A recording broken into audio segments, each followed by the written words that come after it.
नमस्कार साथियों, कैसे हैं आप सब। आशा करता हूं अच्छे होंगे और अपनी तैयारी में जी जान से जुटे होंगे। हमेशा की तरह आज फिर एसएससी सीएचएसएल प्रीवियस ईयर्स का जीके जीएस का पेपर ओरिजिनल पेपर लेकर के आपके सामने उपस्थित हूं। 2021 का पेपर आज हम सॉल्व करेंगे हमेशा की तरह। ठीक है, चलिए प्रश्नों का सिलसिला शुरू करते हैं, फिर उसी के साथ बातचीत भी आपस में करते रहेंगे। ठीक है, अभी ज़्यादा बात नहीं करते हैं, चलिए प्रश्नों का सिलसिला शुरू करते हैं, क्लास को शुरू करते हैं। पहला प्रश्न है कि भारत सरकार के पर्यावरण और वन मंत्रालय के तहत एक वैधानिक स्वायत्त निकाय राष्ट्रीय जैव विविधता प्राधिकरण की स्थापना किस वर्ष में हुई थी।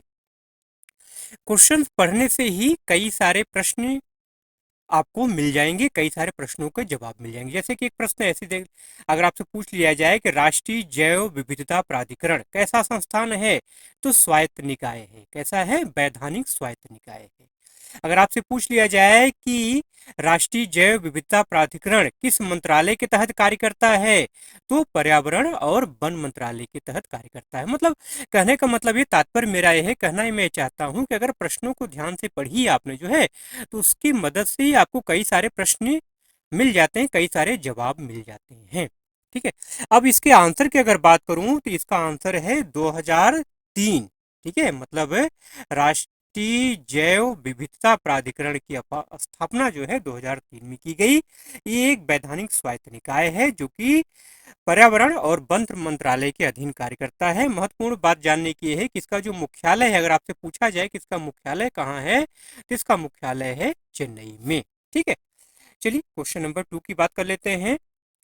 भारतीय शास्त्रीय नृत्य की मोहिनी अट्टम शैली की निम्नलिखित में से किस नृत्यांगना को 2013 में देवदासी राष्ट्रीय पुरस्कार से सम्मानित किया गया था। तो इसका जो राइट आंसर है वो है जयप्रभा मेनन। ऑप्शन नंबर जो 1 है इसका राइट आंसर है जयप्रभा मेनन को। अच्छा, क्वेश्चन को अगर ध्यान से पढ़िए, अगर आपसे पूछा जाए कि जयप्रभा मेनन का संबंध किससे है, तो मोहिनी अट्टम से है। ठीक है, तो 2013 में इनको देवदासी राष्ट्रीय पुरस्कार से सम्मानित किया गया। ठीक है, यहाँ पे एक नाम और आया हुआ है, गोपिका वर्मा। गोपिका वर्मा का संबंध भी मोहिनी अट्टम से, यहाँ देखिए सुनंदा नायर, स्मिता राजन, जितने भी सबका संबंध मोहिनी अट्टम से है। ठीक है, गोपिका वर्मा के बारे में अगर बात करूं तो गोपिका वर्मा को जो है 2018 में, कब? 2018 में। जयप्रभा ने को मिला था 2013 में मिला है।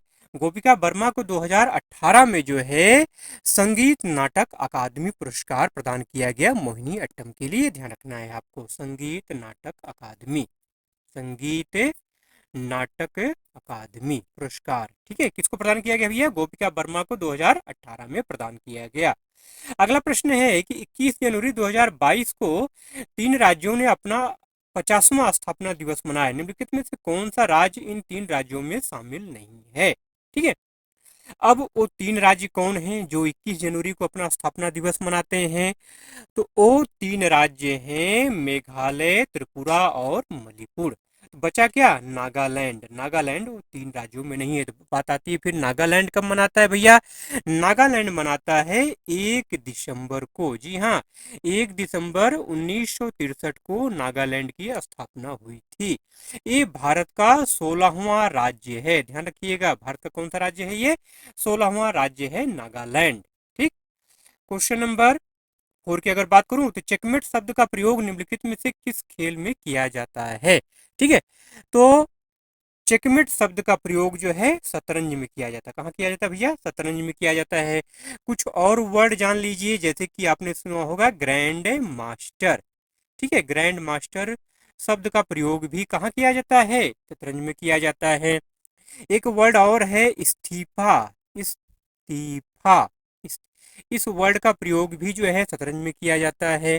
एक वर्ड है गैम्बिट। कौन सा वर्ड है भैया? गैम्बिट। गैम्बिट शब्द का प्रयोग भी कहाँ किया जाता है? शतरंज में किया जाता है। मूव शब्द एक है भैया, मूव, इसका प्रयोग भी शतरंज में ही किया जाता है। ठीक है, अब जरा कमेंट करके आप बताइएगा कि गली, गली शब्द का प्रयोग किस खेल में किया जाता है? गली, ये क्वेश्चन अभी पिछले दिनों जीडी का जो एग्जाम हुआ था उसमें पूछा गया था कि गली शब्द का प्रयोग किस खेल में किया जाता है? कमेंट करके जरूर बताइएगा। क्वेश्चन नंबर 5 की बात कर लेते हैं। निम्नलिखित में से कौन स्वतंत्र भारत की पहली महिला शास्त्रीय नृत्यांगना थी जिसे राज्यसभा के सदस्य के रूप में नामित किया गया? ठीक है, तो इसका जो राइट आंसर है वो है रुक्मिणी देवी अरुणडेल। अब जरा कमेंट करके आप बताइए जो है कि रुक्मिणी देवी अरुणडेल का संबंध किस नृत्य से है? तो इनका संबंध है भैया भरतनाट्यम से। किससे है? भरतनाट्यम, ये ध्यान रखिएगा आप, भरतनाट्यम। ठीक है, भरतनाट्यम से संबंध है रुक्मिणी देवी अरुणडेल का। ठीक है, अगला प्रश्न है कि प्रकाशिकी में किसी पदार्थ का अपूर्णांक सूत्र n बराबर c/v से दर्शाया जाता है। यहाँ c क्या है? देखिए c कहीं भी आ जाए, c का मतलब होता है क्या? Speed of light. इसका जो राइट आंसर है निर्वात में प्रकाश की गति। निर्वात में प्रकाश की गति को जो है सी से दर्शाते हैं। अब आपसे अगर पूछ लिया जाए कि निर्वात में प्रकाश की गति कितनी होती है, ध्यान रखिएगा 3 गुणे 10 के घाते 8 मीटर प्रति सेकेंड। 3 गुणे 10 के घाते 8 मीटर प्रति सेकेंड ये निर्वात में प्रकाश की गति होती है। ठीक है ना, इसीलिए जो है जब बिजली कड़कती है तो सबसे पहले हमें क्या दिखता है? प्रकाश दिखता है या आवाज सुनाई पड़ता है? जरा कमेंट करके बताइएगा, बड़ा फेमस क्वेश्चन है, पूछा जाता है ये।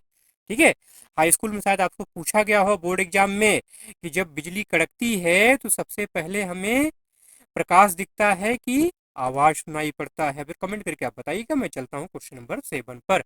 भारत में निम्नलिखित में से कौन सी गुफा, कौन सी चूना पत्थर की गुफा है? तो चूना पत्थर की जो गुफा है वो है बुर्रा गुफाएं। बुर्रा गुफाएं कहाँ है भैया? बुर्रा गुफाएं जो है ये अनंतगिरी पहाड़ी। कौन सी पहाड़ी भैया? अनंतगिरी पहाड़ी। अनंतगिरी पहाड़ी कहाँ है भैया? ये है आंध्र प्रदेश में। एपी लिख रहा हूं मैं, एपी का मतलब समझिएगा आंध्र प्रदेश। ठीक है, बुर्रा की गुफाएं। ठीक है, इन्हीं गुफाओं से जो है गोस्थनी नदी का उद्गम स्थल है। कौन सी नदी भैया? गोस्थनी नदी, ध्यान रखिएगा, गोस्थनी नदी की उद्गम स्थल है बोर्रा गुफाएं। ठीक है, गोस्थनी नदी की विशेषता क्या है? इस गुफा की विशेषता क्या है? गोस्थनी नदी क्यों कहा जाता है? क्योंकि ये जो गुफाएं हैं ना, ये गाय का जो थन होता है ना, गाय का थन समझते हैं ना, गाय के थन के आकार की गुफाएं हैं बोर्रा की गुफाएं। इसलिए यहाँ से जो नदी निकलती है उस नदी को बोलते हैं गोस्थनी नदी। अनंतगिरी पहाड़ियां हैं और ये कहाँ है? आंध्र प्रदेश में। इतनी बात तो क्लियर हो गई होगी। अब हम बात कर लेते हैं उदावली गुफाओं की। ठीक है, उदावली गुफाएं भी जो है ये भी आंध्र प्रदेश में भैया, ध्यान रखिएगा। ठीक है, बलुआ पत्थर की बनी हुई है, ये ध्यान रखिएगा। कौन सी पत्थर की बनी है भैया? बलुआ पत्थर, ध्यान रखिएगा, बलुआ पत्थर की बनी है उदावली गुफाएं। अब बात कर लेते हैं बाराह गुफा की। तो बाराह गुफा जो है ये भैया है तमिलनाडु। कहाँ है? तमिलनाडु, ध्यान रखिएगा, तमिलनाडु। क्यों प्रसिद्ध है भैया? तमिलनाडु में है तो बारह गुफा, लेकिन प्रसिद्ध क्यों है ये विष्णु भगवान के लिए प्रसिद्ध है। मतलब इसमें 12 अवतार का मंदिर है। 12 अवतार मतलब विष्णु भगवान। विष्णु 12 अवतार किसको कहा जाता है? विष्णु भगवान कहा जाता है। 12 अवतार किसने लिया था? विष्णु भगवान ने लिया था। तो इन गुफाओं का संबंध किससे है? विष्णु भगवान से है।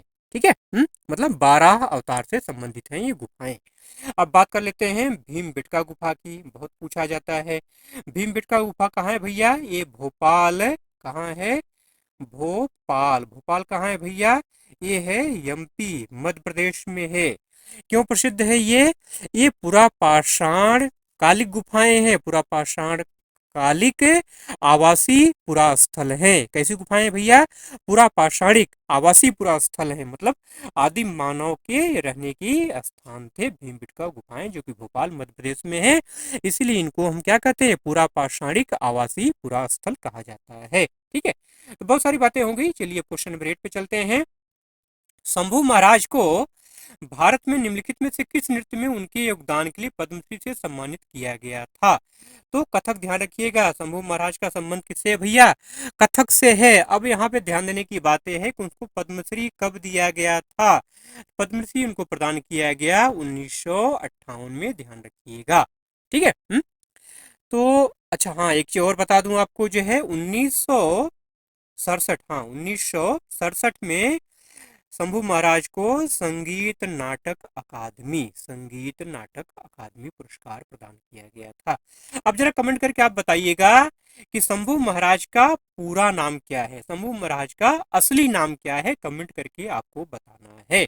चलिए एक चीज और बता देता हूँ इसी लागे हाथ कि शंभू महाराज का संबंध अगर पूछा जाए किस घराने से भैया, तो ध्यान रखिएगा लखनऊ घराने से है।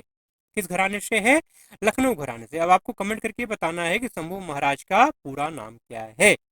निम्नलिखित में से किसने पैरा शूटिंग में मेजर ध्यानचंद खेल रत्न पुरस्कार 2021 प्राप्त किया? ये तो मैं आपको बता दूंगा आंसर जो है, लेकिन जरा कमेंट करके आप ये बताइए जल्दी से कि 2023 में मेजर ध्यानचंद पुरस्कार किसे प्रदान किया गया है, किसे दिया गया है? अब हम बात करते हैं मेजर ध्यानचंद खेल रत्न पुरस्कार 2021 में किसे दिया गया? अवनी लेखरा को प्रदान किया गया। किसमें प्रदान किया गया? पैरा शूटिंग में प्रदान किया गया। अब हम बात करें अगर 2023 में, तो 2023 में सात्विक साईंराज, कौन भैया? कौन साईंराज? सात्विक साईंराज, सात्विक साईंराज, सात्विक साईंराज रंकी रेड्डी और चिराग शेट्टी, कौन भैया? चिराग शेट्टी, चिराग शेट्टी, ठीक है, चिराग शेट्टी। किस क्षेत्र में इनको दिया गया भैया? बैडमिंटन के। ये दोनों जो है खिलाड़ी क्या हैं? बैडमिंटन के जोड़ी हैं, ये बैडमिंटन के जोड़ी हैं सात्विक साईंराज रंकी रेड्डी और चिराग शेट्टी। इनको सम्मिलित रूप से 2023 का क्या प्रदान किया गया? मेजर ध्यानचंद खेल रत्न पुरस्कार 2023 प्रदान किया गया। क्वेश्चन नंबर 10 की अगर बात कर लें, तो दुनिया का सबसे बड़ा महाद्वीपीय शेल्फ, कॉन्टिनेंटल शेल्फ कौन सा है? तो दुनिया का सबसे बड़ा महाद्वीपीय शेल्फ है आर्कटिक महासागर का साइबेरियाई शेल्फ। शेल्फ मतलब समझते हैं ना भैया, शेल्फ मतलब क्या होता है? आलमारी, महाद्वीपीय आलमारी। हाँ ठीक है, मतलब महाद्वीप शेल्फ क्या होता है? एक क्या होता है? ये उथला हुआ जगह होता है, उथली हुई जगह होती है जिसको हम महाद्वीपीय शेल्फ बोलते हैं। ठीक है। क्वेश्चन नंबर 11 की बात करते हैं। राज्य किसी भी नागरिक के साथ धर्म, मूल वंश, जात, लिंग, जन्मस्थान या इनमें से किसी आधार पर कोई भेदभाव नहीं करेगा। यह किस अनुच्छेद में बताया गया है, किस अनुच्छेद में कहा गया है? तो अनुच्छेद 15 आपको ध्यान में रखना है। अब अनुच्छेद 19 की अगर बात करें, तो अनुच्छेद 19 क्या है भैया? ये है अभिव्यक्ति की स्वतंत्रता। कौन सी स्वतंत्रता भैया? अभिव्यक्ति की स्वतंत्रता। ठीक है। अनुच्छेद 23 की अगर बात की जाए तो बलात् श्रम पे रोक लगाता है अनुच्छेद 23। ठीक है। अनुच्छेद 14 की अगर बात करें तो विधि के समक्ष समानता का अधिकार। कहाँ भैया अधिकार? विधि के समक्ष समानता का अधिकार, ये अनुच्छेद कौन सा? अनुच्छेद 14 बताता है। ठीक है। चलिए क्वेश्चन नंबर 12 की बात कर लेते हैं। निम्नलिखित में से कौन सा संस्करण हिंदी फिल्मों के प्रसिद्ध क्लासिकल भारतीय अभिनेता देव आनंद द्वारा लिखा गया था? तो देव आनंद के द्वारा लिखा गया romancing with life, romancing with life, romancing character थे देव आनंद, उनके द्वारा लिखा गया है रोमांसिक विद लाइफ। ठीक है। अब जरा बात कर लीजिए दी समटांस एंड दी शैडो, ये किसकी आत्मकथा है? दी समटांस एंड दी शैडो, ये किसकी आत्मकथा भैया? ये दिलीप कुमार, अभिनेता दिलीप कुमार की, अभिनेता 1 मिनट, दिलीप दिलीप दिलीप कुमार। अब जरा कमेंट करके आप ये बताइए दिलीप कुमार का ओरिजिनल नाम क्या है? दिलीप कुमार का ओरिजिनल नाम क्या है? फिल्में आपने बहुत देखी होंगी इनकी, इनका ओरिजिनल नाम क्या है? कमेंट करके जरूर बताइएगा। तो दिलीप कुमार की आत्मकथा है दी समटांस एंड दी शैडो। ठीक है। Cracking the code my journey in Bollywood, किसकी रचना है भैया? ये है आपका क्या कहते हैं, आयुष्मान खुराना। कौन खुराना भैया? आयुष्मान खुराना, आयुष्मान खुराना, ध्यान रखिएगा, आयुष्मान खुराना। ठीक है, आयुष्मान खुराना। कौन सा? Cracking the code my journey in Bollywood. Autobiography of an actor, जरा कमेंट करके आपको बताना है क्योंकि मुझे नहीं पता है। क्वेश्चन नंबर 13, निम्नलिखित में से किसे अकेले ही संतूर को एक लोकप्रिय शास्त्रीय वाद्य यंत्र बनाने का श्रेय दिया जाता है? तो पंडित शिव कुमार शर्मा, नाम ध्यान रखिएगा। अकेले ही इनको शास्त्रीय वाद्य यंत्र संतूर को फेमस बनाने का श्रेय दिया जाता है। देखिए यहाँ जितने भी नाम हैं, उल्लास बापट हो, राहुल शर्मा हो, चाहे भजन सोपूरी हो, चाहे शिव कुमार शर्मा हो, सबका संबंध संतूर से है। ठीक है, तो शिव कुमार शर्मा की ही बात क्यों हो रही है? बाकी लोगों ने क्या कुछ नहीं किया है ना, लेकिन शिव कुमार शर्मा पहले हैं। ठीक है, जैसे बात करूं राहुल शर्मा की, राहुल शर्मा कौन है? ये शिव कुमार शर्मा के पुत्र हैं। ठीक है, इनका संबंध भी किससे है? संतूर से है। भजन सोपूरी का संबंध भी किससे है? संतूर से है। उल्लास बापट का संबंध किससे है? संतूर से है। लेकिन अगर श्रेय की बात की जाए तो शिव कुमार शर्मा का नाम आएगा। क्वेश्चन नंबर 14, नाइट्रोमेथन का सही रासायनिक सूत्र कौन सा है? तो CH3NO2, ध्यान रखिएगा, CH3NO2 ऑप्शन नंबर जो 3 है इसका राइट आंसर है। CH3NO2 ये नाइट्रोमेथन का सही रासायनिक सूत्र है। क्वेश्चन नंबर 15, जुलाई 2021 में शिक्षा, कौशल विकास और उद्यमिता मंत्री बनने से पहले धर्मेंद्र प्रधान के पास निम्नलिखित में से कौन सा मंत्रालय था? तो धर्मेंद्र प्रधान के पास उसमें जो है पेट्रोलियम, प्राकृतिक गैस और इस्पात मंत्रालय था। ठीक है, पहले इनको शिक्षा, कौशल विकास और उद्यमिता मंत्री बनाया गया था, बाद में इनको जो है पेट्रोलियम और प्राकृतिक गैस इस्पात मंत्रालय प्रदान किया गया। ठीक है, ये बात हो गई ना। अब आइए थोड़ा हम करंट की बात करते हैं जो आपके लिए महत्वपूर्ण है, क्योंकि सरकार ने कार्यभार संभाल लिया अपना, सरकार चालू हो चुकी है और एग्जाम आपका सामने है। अब आपको करंट को जानना है। अब वर्तमान समय की अगर बात की जाए कि पेट्रोलियम और प्राकृतिक गैस मंत्रालय किसके पास है भैया? तो वर्तमान में किसके पास है ये? तो ये है हरदीप सिंह पुरी। ये ध्यान रखना है आपको, किसके पास है? हरदीप सिंह पुरी। हरदीप सिंह पुरी। अगर आप कम्युनिटी पोस्ट मेरा देखते होंगे तो इसमें लगभग डेली जो है नई सरकार जो बनी है उसमें जो मंत्री बने हैं उनमें कुछ न कुछ क्वेश्चन मैं आपसे डेली कम्युनिटी पोस्ट में पूछता हूँ। ठीक है, और मेरे ख्याल शायद आप उसका जवाब भी देते होंगे। ठीक है, ध्यान रखिएगा, हरदीप सिंह पुरी क्या है? वर्तमान में पेट्रोलियम और प्राकृतिक गैस मंत्रालय इनके अधीन है। ठीक है, और बात की जाए जो है खाद्य प्रसंस्करण और उद्योग मंत्रालय की, तो खाद्य प्रसंस्करण जो है ये चिराग पासवान के पास है। किसके पास है भैया? चिराग पासवान। अब जरा कमेंट करके आप बताइएगा चिराग पासवान का संबंध किस पार्टी से है, क्योंकि मिलीजुली सरकार इस बार है ना।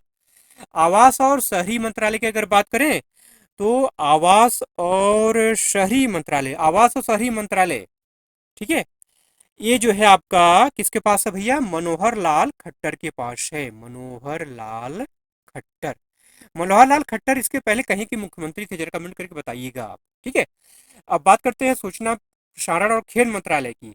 तो खेल मंत्रालय तो अलग कर दीजिए, सूचना और प्रसारण मंत्रालय एक साथ कर लीजिए। तो सूचना प्रसारण के मंत्रालय की बात करूं तो इनका संबंध कौन है वर्तमान में? ये है अश्विनी वैष्णव। ध्यान रखिएगा, अश्विनी वैष्णव। ठीक है, अश्विनी वैष्णव। ठीक है, अश्विनी वैष्णव के पास जो एक महत्वपूर्ण मंत्रालय है, रेल मंत्रालय भी इन्हीं के पास है, ध्यान रखिएगा। बची बात खेल मंत्रालय की। खेल मंत्रालय किसके पास है भैया? खेल मंत्रालय है मनसुख। कौन से सुख भैया? मनसुख मनसुख मांडविया के पास क्या है जो भैया? खेल मंत्रालय है। ठीक है, क्लियर हो गई। तो पेट्रोलियम और प्राकृतिक गैस मंत्रालय किसके पास भैया? हरदीप सिंह पुरी के पास है। खाद्य प्रसंस्करण चिराग पासवान के पास है। आवास और शहरी विकास मंत्रालय जो है ये मनोहर लाल खट्टर के पास है। सूचना और प्रसारण मंत्रालय अश्विनी वैष्णव के पास है, इनके पास रेल मंत्रालय भी है। और खेल मंत्रालय जो है मनसुख मांडविया के पास है। ठीक है, तो ये बात आपको ध्यान में रखनी है, मतलब जो करंट आपका जो मंत्रालय है जो बांटा गया है वो आपको ध्यान में रखना है। अगला प्रश्न है कि किस फ्रांसीसी रसायनज्ञ ने 1886 में अपने प्रयोग का सारांश प्रस्तुत किया और सिद्ध किया कि यौगिक के स्रोत की परवाह किए बिना रासायनिक यौगिक में तत्वों का द्रव्यमान अनुपात हमेशा समान होता है? इसका जो राइट आंसर है वो है जोसेफ प्राउस्ट। ये आपको ध्यान में रखना है। क्वेश्चन 17 की अगर बात करें, संगीत के दिग्गज पंडित रविशंकर संगीत की निम्नलिखित में किस शैली के लिए प्रसिद्ध हैं? तो पहले तो ये जानिए कि पंडित रविशंकर का संबंध गायन से है कि वादन से है। पंडित रविशंकर का संबंध किससे है भैया? इनका संबंध है वादन से। किसका संबंध है? वादन। तो दो ऑप्शन तो आपके कट गए, गायन वाले ये दो ऑप्शन तो कट गए, बचे जो है कर्नाटक शास्त्रीय वादन और हिंदुस्तानी शास्त्रीय वादन। अब पंडित, वन मिनट, वादन ना, वादन, वादन। तो पंडित रविशंकर का संबंध किससे भैया? वादन से है। ठीक है, तो अब आपको फैसला ये करना है कि कर्नाटक शास्त्रीय संगीत से इनका संबंध है या हिंदुस्तानी शास्त्रीय संगीत से इनका संबंध है। ठीक है, अच्छा, पंडित रविशंकर का संबंध किस वाद्य यंत्र से है? तो वाद्य यंत्र है सितार। इनका संबंध किससे भैया? सितार से है। तो जो राइट आंसर हो गया इसका क्या होगा? हिंदुस्तानी शास्त्रीय वादन। पंडित रविशंकर का संबंध किससे है? हिंदुस्तानी शास्त्रीय वादन। ठीक है, अच्छा, एक महत्वपूर्ण और तो बात जान लीजिए कि 1999 में इनको भारत का सबसे महत्वपूर्ण पुरस्कार भारत रत्न प्रदान किया गया था। कौन सा पुरस्कार भैया? भारत रत्न प्रदान किया गया था। इनकी एक आत्मकथा है, कौन सी? My life. कौन सी बता भैया? माई लाइफ, माई लाइफ और my life my music, my life my music.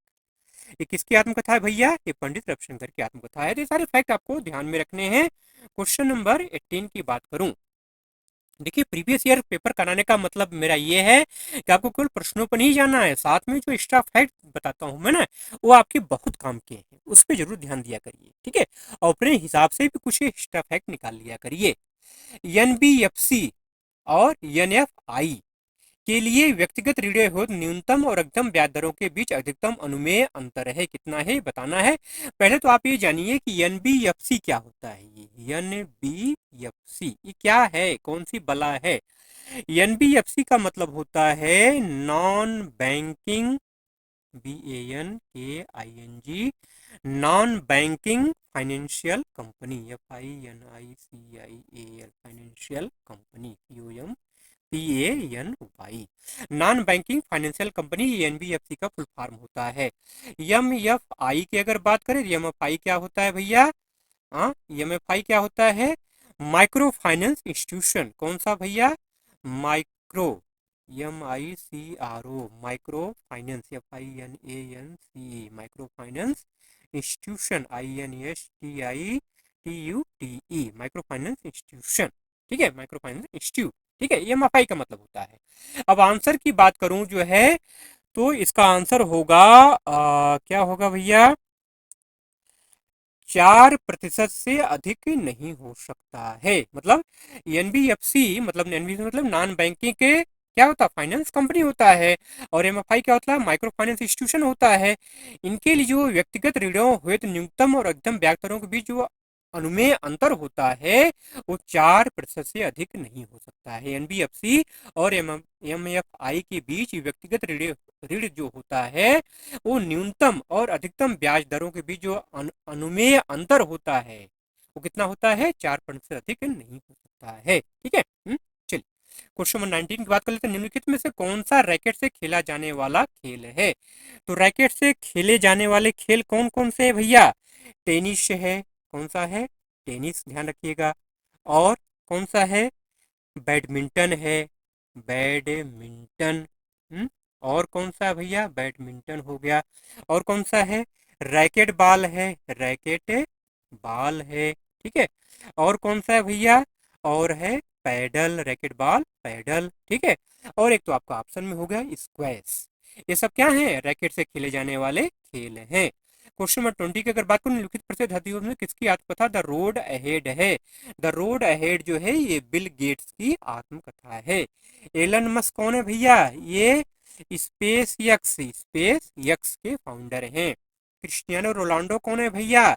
ये पुर्तगाली फुटबॉलर हैं। ठीक है, क्वेश्चन नंबर 21, निम्नलिखित में से कौन से क्षेत्र में कालिदास सम्मान प्रदान किया जाता है? कालिदास सम्मान जो है शास्त्रीय नृत्य, प्लास्टिक कला, शास्त्रीय संगीत और एक क्षेत्र और है, कौन सा है भैया वो? उसको बोलते हैं नहीं ध्यान आ रहा, आपको याद हो तो क्या कमेंट करके बताइए जो है। अच्छा, कालिदास सम्मान किस सरकार के द्वारा प्रदान किया जाता है? चलिए बता देता हूँ आपको, अभी ध्यान आगे बता दूंगा आपको आंसर। एमपी सरकार के द्वारा, एमपी सरकार के द्वारा जो है, एमपी गवर्नमेंट के द्वारा कालिदास सम्मान प्रदान किया जाता है। ठीक है, कालिदास सम्मान शुरू कब हुआ? 1980 में, मतलब पहला जो कालिदास सम्मान प्रदान किया गया था वो 1980 में प्रदान किया गया था। अच्छा हाँ, ध्यान आया, शास्त्रीय नृत्य, प्लास्टिक कला, शास्त्रीय संगीत और रंगमंच। कौन सा भैया? रंगमंच। ठीक है, ये 4 क्षेत्रों में कालिदास सम्मान प्रदान किया जाता है। तो बच गया आपका कठपुतली का खेल। कठपुतली खेल में कालिदास सम्मान प्रदान नहीं किया जाता है। ठीक है, तो सारी बात क्लियर हो गई आपको ना? है शास्त्रीय नृत्य, प्लास्टिक कला, शास्त्रीय संगीत, रंगमंच में कालिदास सम्मान प्रदान किया जाता है। मध्य प्रदेश गवर्नमेंट के द्वारा प्रदान किया जाता है और 1980 में पहला कालिदास सम्मान प्रदान किया गया था। ठीक है, बात क्लियर हो गई इतनी? चलिए क्वेश्चन नंबर 22, निम्नलिखित में से तानसेन सम्मान 2020 किसने जीता? तो तानसेन सम्मान 2020 जो है सतीश व्यास को प्रदान किया गया। बात करते हैं 2023 की, जो आपके लिए महत्वपूर्ण है। 2023 में प्रदान किया गया कर्नाटक के हिंदुस्तानी शास्त्रीय संगीत गायक कौन है भैया?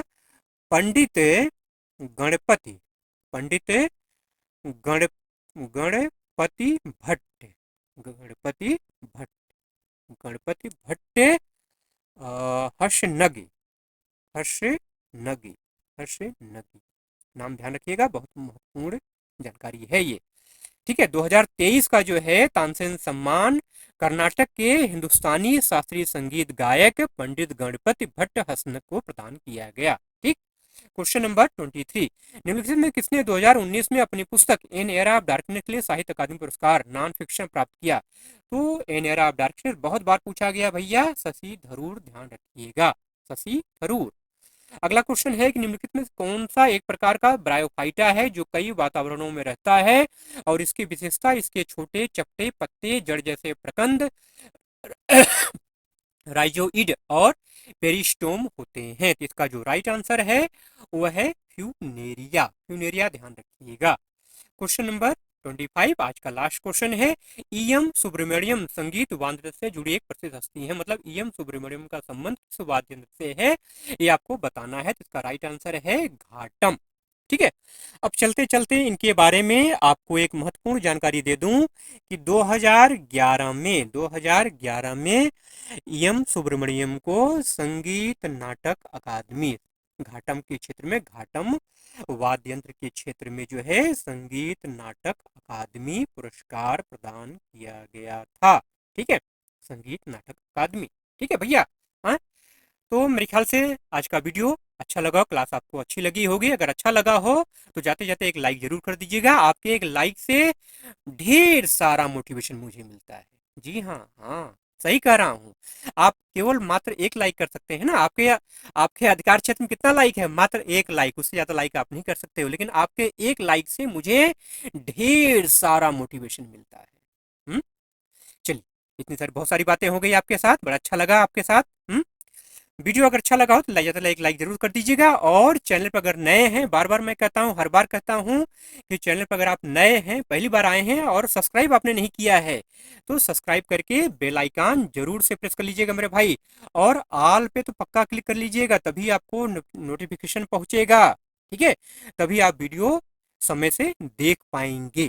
ठीक है, चलिए, वीडियो आपने पूरा देखा इसके लिए आपका बहुत बहुत धन्यवाद। मिलते हैं अगले वीडियो में एक नए कंटेंट के साथ। तब तक के लिए जय हिंद।